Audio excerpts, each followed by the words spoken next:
News प्रहर के प्रायोजक हैं श्री बालाजी फैशन, हर घर की पसंद। बनपुर के इसको स्टील प्लांट के कोक ओवन के सल्फर प्लांट में गैस लगने से 2 ठेका श्रमिकों की मौत।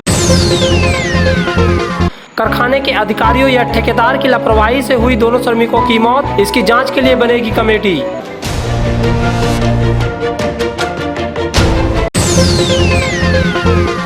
विधानसभा चुनाव में हार के बाद बीजेपी में नए और पुराने की छिड़ी बहस, पुराने नेताओं कार्यकर्ताओं ने बैठक कर मांगा सम्मान। जो लोग पुराने कार्यकर्ता हैं वैसे कार्यकर्ताओं को योग्य स्थान मिलनी चाहिए।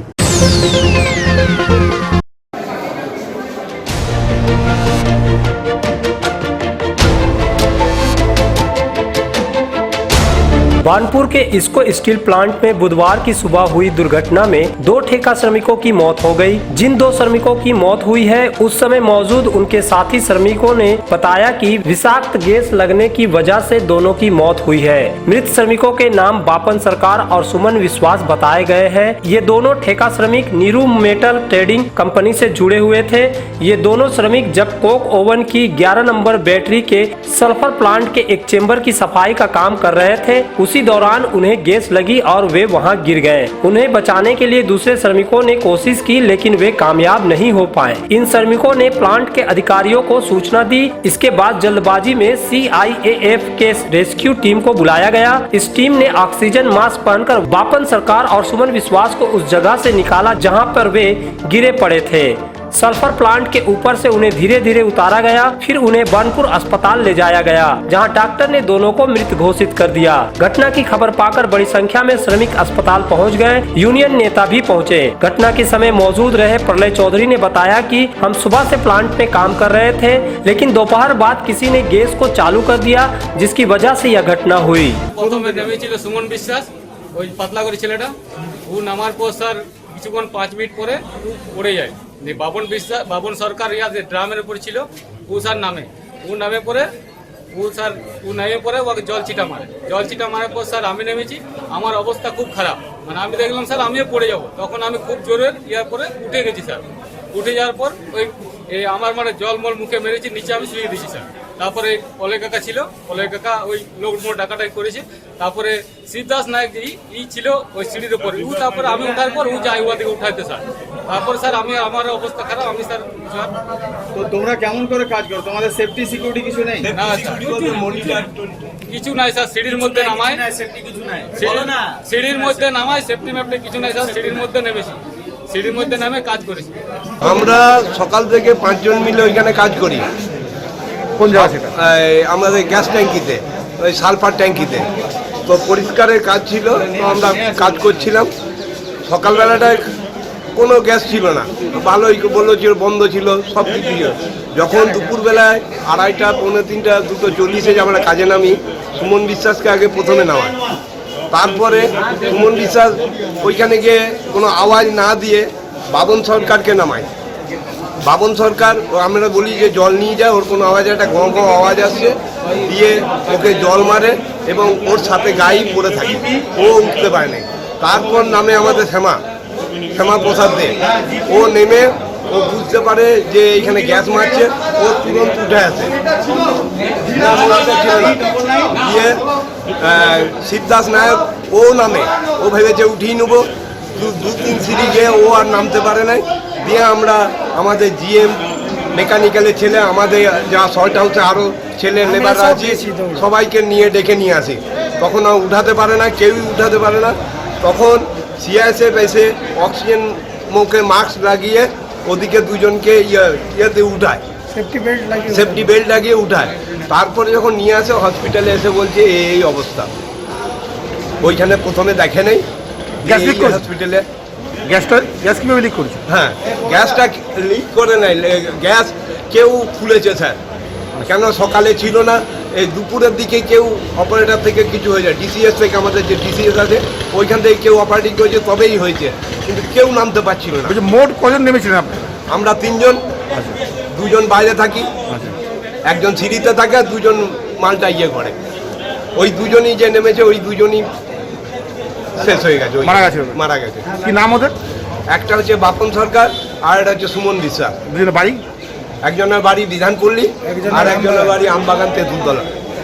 इधर सूचना पाकर दोनों मृतक श्रमिकों के परिवार वाले भी पहुंचे। दोनों मृत श्रमिकों के परिवारों में मातम का माहौल था। उन्हें विश्वास नहीं हो रहा था जो सुबह तक ठीक थे वे कैसे यह अघटन हो गया।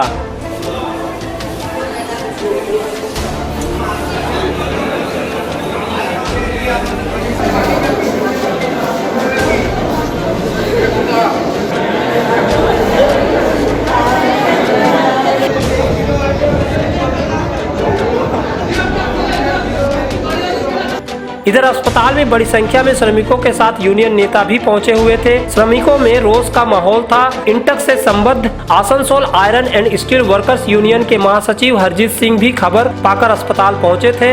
कंपनी अधिकारी से जब मृत श्रमिकों के परिजनों को नौकरी और उचित मुआवजा देने की बातें हो रही थी तो एक कंपनी अधिकारी के व्यवहार से क्षुब्ध होकर श्रमिक उन पर टूट पड़ना चाहते थे, लेकिन वहां मौजूद पुलिस बीच में आ गए जिससे किसी तरह की झड़प टल गई।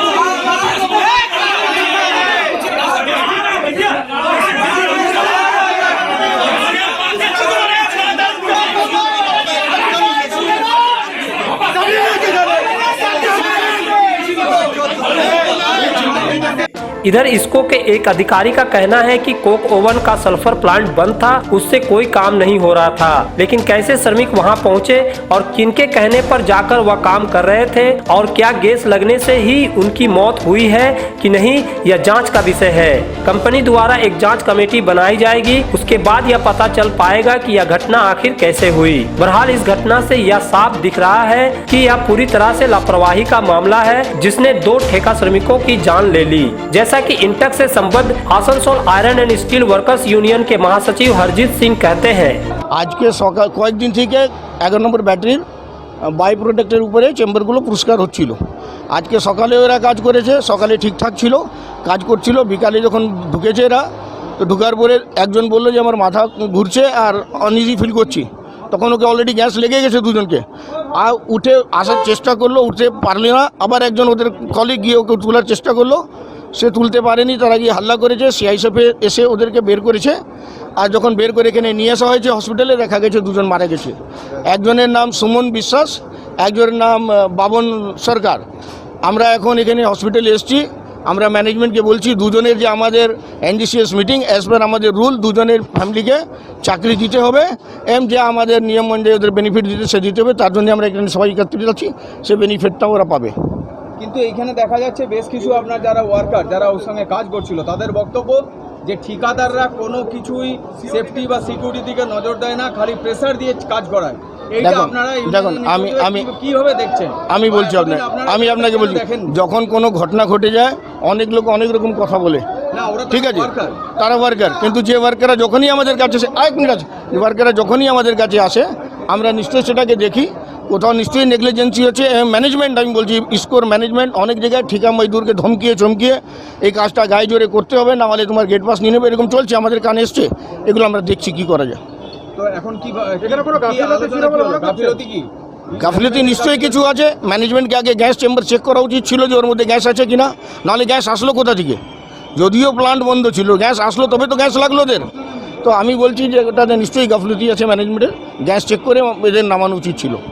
बहरहाल यूनियन की मांग थी कि मृत श्रमिकों के परिजनों को परमानेंट नौकरी दी जाए। प्रबंधन ने यह बात इस शर्त के साथ मान ली है कि पोस्टमार्टम रिपोर्ट में यह साबित होती है कि गैस लगने से ही दोनों श्रमिकों की मौत हुई तो उनके एक एक परिजनों को नौकरी दी जाएगी। पांचों यूनियनों के प्रतिनिधियों के साथ बैठक में इसको अधिकारियों ने यह आश्वासन लिखित तौर पर दे दिया है और इसकी कॉपी मृत श्रमिकों के परिवारों को भी दे। Hey there. Subscribe to my channel. And also press this bell icon. Ambulance चालकों ने कोरोना मरीजों को अस्पताल या घर पहुंचाने के लिए अनाप शनाप किराया वसूले हैं। इसी तरह का ही एक मामला आसनसोल में भी देखने को मिला। रूपनारायणपुर के निवासी शुभदीप सेन से 16 मई को आसनसोल जिला अस्पताल के एक एम्बुलेंस ने आसनसोल से दुर्गापुर कोविड अस्पताल सनाका में कोरोना मरीज को पहुँचाने के लिए 17,000 रुपये किराया वसूला। शुभदीप सेन ने बताया कि पिता को कोरोना पॉजिटिव होने के बाद आसनसोल जिला अस्पताल में भर्ती कराया गया था, जहाँ से बेहतर इलाज के लिए चिकित्सकों ने उन्हें 16 मई को दुर्गापुर के कोविड अस्पताल सनाका में भर्ती करने को कहा। जिला अस्पताल के एक सुविधा युक्त एम्बुलेंस से बात करने पर उसने दुर्गापुर पहुंचाने के लिए 17,000 रुपये किराए की मांग की। मजबूरी में उस एम्बुलेंस को किराए पर लेकर दुर्गापुर अस्पताल गया। इतना ही नहीं, एम्बुलेंस चालक ने ऑक्सीजन बैलून मास्क के लिए अतिरिक्त 500 रुपये लिए। पिता के स्वस्थ होकर घर लौटने के बाद जिला मुख्य स्वास्थ्य अधिकारी को एम्बुलेंस मालिक के नाम लिखित शिकायत दर्ज कराई है। जिला स्वास्थ्य अधिकारी ने मामले की जांच कर कार्रवाई की बात कही है। সর্বমোট 17,500 টাকা আমি এই রিধিমা মাদার অ্যাম্বুলেন্স সার্ভিসকে আমি পেমেন্ট করেছি এবং তারপর আমি ওনাদের কাছ থেকে যখন বিল চাই, ওনারা প্রথমে বিল দিতে নারাজ ছিলেন।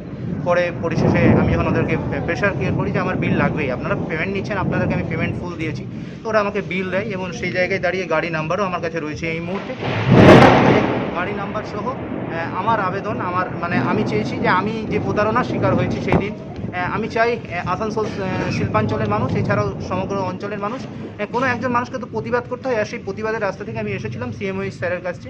স্যার নেই, আমি স্যারের অফিসে আমার আবেদনটা যে স্যারের কাছে রেখেছি যে অবশ্যই যেন এই কোভিড মহামারীর সিচুয়েশন। আসানসোল জেলা হাসপাতাল থেকে সনকা হাসপাতাল নিয়ে গেলেন পেশেন্টকে, সেই দূরত্বটা কতটা ছিল? সর্বমোট আসানসোল থেকে দুর্গাপুরের এমনি সর্বমোট দূরত্ব হচ্ছে 40 কিলোমিটার। সনকা হসপিটাল আপনি যদি একটা অন অ্যাভারেজ ধরেন, আপ ডাউন মিলেও যদি ভাড়া ধরা হয় তাহলে 90 কিলোমিটার রাস্তা। সেই 90 বিচার করছে সেখানে আসানসোল, যে আসানসোলকে নিয়ে আমরা গর্ব করি, সেই আসানসোলেরই একটি অ্যাম্বুলেন্স মালিক এরকম একটা যে অবস্থার মধ্যে আমি পড়লাম, অথচ সেখানে দাঁড়িয়ে তিনি যে মানবিকতার নিদর্শন রাখতে পারতেন তিনি সেটা রাখলেন না। একটা চূড়ান্ত অমানবিক সিদ্ধান্ত আমার সাথে হলো এবং সেই দিন বাবা যে অবস্থায় ছিল সেই অবস্থায় বাবাকে ইমিডিয়েট নিয়ে আমি ভর্তি করতে না পারলে আমার বাবার জীবনহানিও হয়তো হতে পারত। किसी भी घर की शान होती है उस घर में रखे फर्नीचर्स, और आपके सपनों के महल को आकर्षक फर्नीचर्स के साथ सजाना हो तो आप सीधे चले आए मॉडर्न फर्नीचर गोदली। जी हाँ, गोदली समीरन राय रोड स्थित मॉडर्न फर्नीचर आपको आकर्षक फर्नीचर के रेंज वाजिब दरों पर उपलब्ध कराते हैं। हमारे यहाँ ब्रांडेड नॉन ब्रांडेड फर्नीचर, सागवान वुडन आइटम जैसे bed, sofa set, dining table, centre table, wardrobe के अलावा स्टील अलमीरा, प्लास्टिक चेयर, सोफा के फुल रेंज सहित कई तरह के फर्नीचर बाजार से कम दरों पर इजी फाइनेंस के साथ पाए जाते हैं। तो घर को आकर्षक बनाना हो या शादी के लिए फर्नीचर लेना हो, सीधे चले आए मॉडर्न फर्नीचर, गोदली समीरन राय रोड, गुरुद्वारा के करीब, आसनसोल। विशेष जानकारी के लिए कॉल करें 8927603597।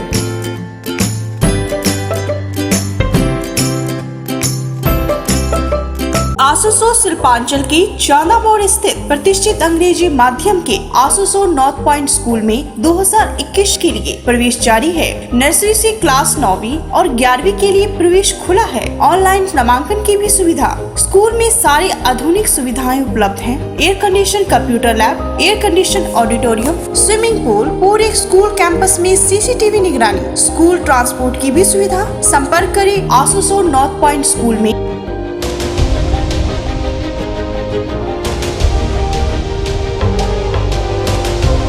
नए एक्सक्लूसिव ड्रेसों के साथ फुल्ली सैनिटाइज और सोशल डिस्टेंसिंग का पालन करते हुए श्री बालाजी फैशन आपका स्वागत करता है। वाजिब दरों पर फैंसी साड़ी सहित अन्य ड्रेसों की खरीदारी करें।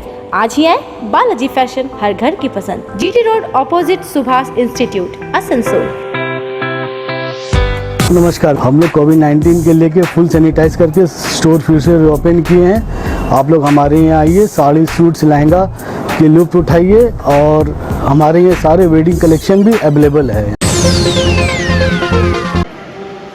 विधानसभा चुनाव में बीजेपी की हार के बाद पार्टी में नए पुराने की बहस छिड़ गई है। बीजेपी के पुराने नेताओं और कार्यकर्ताओं को लगता है कि तृणमूल कांग्रेस से आए नेताओं को टिकट दिए जाने की वजह से ही पार्टी की चुनाव में हार हुई है। इस वजह से अब पुराने पार्टी नेता और कार्यकर्ता यह मांग करने लगे हैं कि उन्हें पार्टी में सही जगह और सम्मान मिलना चाहिए। आसनसोल में भी यह मांग तेज पकड़ रही है। बुधवार को बीजेपी के आसनसोल जिला संगठन के पुराने नेताओं और कार्यकर्ताओं की एक बैठक उषाग्राम में हुई। बैठक में पार्टी नेताओं ने आपस में चर्चा की। यह मांग उठी कि कार्यकारिणी का पदाधिकारी पुराने नेताओं को बनाया जाए, साथ ही आगामी नगर निगम चुनाव में पुराने नेताओं और कार्यकर्ताओं को उम्मीदवार बनाए जाए। बाद में मीडिया से बात करते हुए बीजेपी की ओबीसी राष्ट्रीय कार्यकारिणी के सदस्य शंकर चौधरी ने कहा कि हम अपनी मांगों को लेकर प्रदेश अध्यक्ष से मिलेंगे। इस बैठक में सर्वसम्मति क्रम से हम लोगों ने ये तय किया कि सामने जो आसनसोल कॉरपोरेशन का निर्वाचन है एवं जिला का अभी जिला में कन्वेनर है और जिला की समिति बनेगी, अध्यक्ष बनेगा। तो जो लोग पुराने कार्यकर्ता हैं जो 10 साल 20 साल 30 साल से पार्टी का काम कर रहे हैं, कर्तव्यनिष्ठ निष्ठावान ईमानदार भारतीय जनता पार्टी के लिए मरने मिटने वाले वैसे कार्यकर्ताओं को योग्य स्थान मिलनी चाहिए और कॉरपोरेशन में भी भारतीय जनता पार्टी के जो कार्यकर्ता पुराने हैं उन कार्यकर्ताओं को प्रार्थी बनाया जाए, क्योंकि विगत जो विधानसभा का रिजल्ट हम लोग के सामने आया उसमें करीब 150 लोगों को, बाहरी लोगों को, टीएमसी से आए हुए लोगों को टिकट दिया गया और उसका रिजल्ट कुछ 2-4 लोग जीते, बाद बाकी सारे हार गए। पश्चिम बंगाल की जनता चाह रही थी कि भारतीय जनता पार्टी की सरकार बने, लेकिन दुख की बात है कि जब ऐसे ऐसे प्रार्थी सामने आए तो जनता ने ये हम लोगों को वोट देने से नकार दिया और पश्चिम बंगाल का दुर्भाग्य है कि हम लोग का सरकार बनते बनते नहीं बन पाई। आगामी दिन जिला सभापति যাকে করবেন তিনি যেন ভারতীয় জনতা পার্টির যে সমস্ত দীর্ঘদিনের কার্যকর্তা রয়েছেন তাদের মধ্যে থেকে একজনকে আপনি সিলেকশন করুন এবং তার নেতৃত্বে আসানসোল জেলা চলবে, তাতে আসানসোল জেলা গৌরব বৃদ্ধি হবে। এই সামান্য কয়েকটি বিষয় আমরা রেখেছি। Hey there. Subscribe to my channel. And also press this bell icon. देश में बढ़ते कोरोना महामारी के बीच अब इसका लूटपाट भी शुरू हो गया है। इसी तरह का मामला आसनसोल बाजार इलाके से सामने आया। प्रशासन की ओर से कथित तौर पर आसनसोल बाजार के 120 लोगों के लिए कूपन दिया गया था, लेकिन स्थानीय व्यवसायियों का आरोप है कि वे लोग बार बार वैक्सीन की मांग कर रहे हैं, लेकिन उन्हें यह मुहैया नहीं कराई जा रही है। प्रशासन की तरफ से वैक्सीन देने का व्यवस्था किया गया था, आपको वैक्सीन मिला कोई बाजार कमेटी की तरफ से? कहाँ खाली बोल रहा है, अभी तक कुछ भी नहीं मिला। अभी नहीं मिला। तो इसको किस तरह से देख रहे हैं? इन लोगों के पास 120 का कूपन आया था, लिस्ट आया था इन लोगों का। 120 का लिस्ट आया था, ये लोग बोल रहा है कि कोई नहीं ले रहा बाजार में। ना दिवे नहीं किया है तो बोला 10 दिन से पड़ा हुआ, कोई लेने वाला नहीं। देगा बांटेगा तब ना, कुछ भी नहीं मिला। 2 बार मांगा नंदुपर से। बाजार में वैक्सीन का व्यवस्था किया गया प्रशासन की तरफ से, लेकिन उनका कहना है कि कोई भी लेने तक तैयार नहीं हो रहा है, जान के डर से। इसको किस तरह देख रहे हैं? कोई नहीं लेना चाहता तो हम लोग को वैक्सीन मिला नहीं है, हम लोग को तो वैक्सीन लेना है। तो बाजार की कमेटी की तरफ से आपको बोला गया था? नहीं, हम लोग को तो नहीं इसको लेकर क्या सुन रहे हैं बाजार में? सुनने की वैक्सीन का हम लोग कूपन रखे हुए हैं, कूपन रखे हुए, लेकिन कूपन अपना मिस यूज कर रहा है। कूपन हम लोग को दे नहीं रहा है ना, वैक्सीन भी पड़ा हुआ है। हम लोग वैक्सीन के लिए ज़्यादा दौड़ रहे हैं, तो वैक्सीन के लिए मिल नहीं रहा है। तो जिस तरह से इन लोगों के पास आया है, लोग देने नहीं खोज रहे हैं, इसको किस तरह से देख रहे हैं? तरह तरह का बहाना लगा रहे हैं। हाँ, इसको कैसे देख रहे हैं? मानो वो लोग अपना कुछ करना चाह रहा है, लेकिन दूसरी सरकार जब देना चाह रहा है तो हम लोग भी लेने के लिए तैयार है, हम लोग तो लेंगे। वहीं प्रशासन की ओर से जिस व्यक्ति को चार्ट दी गई थी, उन्होंने बताया कि यहाँ के स्थानीय दुकानदार इस और इंटरेस्ट ही नहीं ले रहे हैं। ये कितना दिन से रखा हुआ आपके पास? कोई नहीं ले रहा है।